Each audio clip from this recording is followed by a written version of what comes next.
ঈদ কেনাকাটার শেষ মুহূর্তে ক্রেতাদের ভিড় বাড়ছে ফেনীর বিভিন্ন মুদি দোকান আর সুপার শপগুলোতে। সেমাই চিনি সহ ঈদে অতিথি আপ্যায়ন সংশ্লিষ্ট সব পণ্য সংগ্রহে ব্যস্ত ক্রেতাদের সেই খবর জানাতে ফেনী শহরের বড় বাজার থেকে সরাসরি যুক্ত হচ্ছেন সহকর্মী আতিয়ার সজল।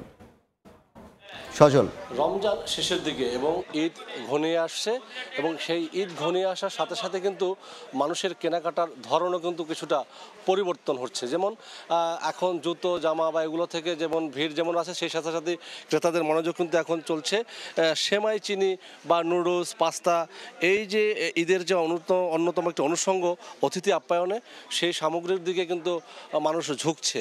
সেই দোকানদাররা যেটা বলছেন যে এখন শেষের দিকে হলো তাদের এ সকল পণ্য ক্রয় বা বিক্রয় কিছুটা বেড়েছে এবং তারা কিন্তু দেখতে পাচ্ছেন যে দোকানগুলোতে কিন্তু যে পরিমাণ প্রত্যাশা ছিল, দোকানিরাও বলছেন যে প্রথম দিকে কিছুটা কম বেচা কিনা হলো, শেষের দিকে কিন্তু এই ধরনের পণ্য বিক্রি হচ্ছে। এবং দামের কথা যদি বলি, দোকানিরা যেটা বলছেন গত বছরের তুলনায় কিন্তু সেমাই জাতীয় যে পণ্যগুলো রয়েছে, বিশেষ করে লাচ্ছি সেমাই এবং যে দেশি যে সেমাইগুলো রয়েছে সেগুলো কিন্তু লাচ্ছা সেমাই গত বছরের তুলনামূলকভাবে দাম কমেছে, বেড়ে নেই। তবে লাচ্ছা সেমাই দাম না বাড়লেও কিন্তু দেশি সেমাইয়ের দামটা কিন্তু গত বছরের মতোই রয়েছে।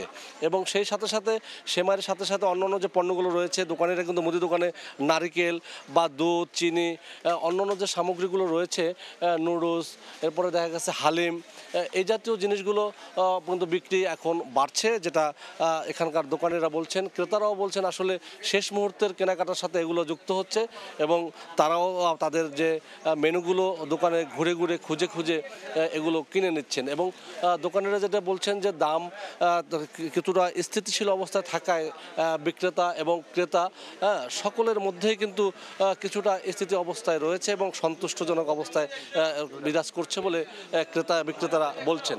এবং সব কিছু বিক্রেতারা যেটা বলছেন এবং ক্রেতারা যেটা বলছেন, এভাবেই কিন্তু যে ঈদ ঘনিয়ে আসার সাথে সাথে অতিথি আপ্যায়নের যে অন্যতম অনুষঙ্গগুলো বেচা বিক্রি কিন্তু মোটামুটি সয়লাভ এবং কিছুটা উৎসবমুখর অবস্থা এখনই বিরাজ করছে।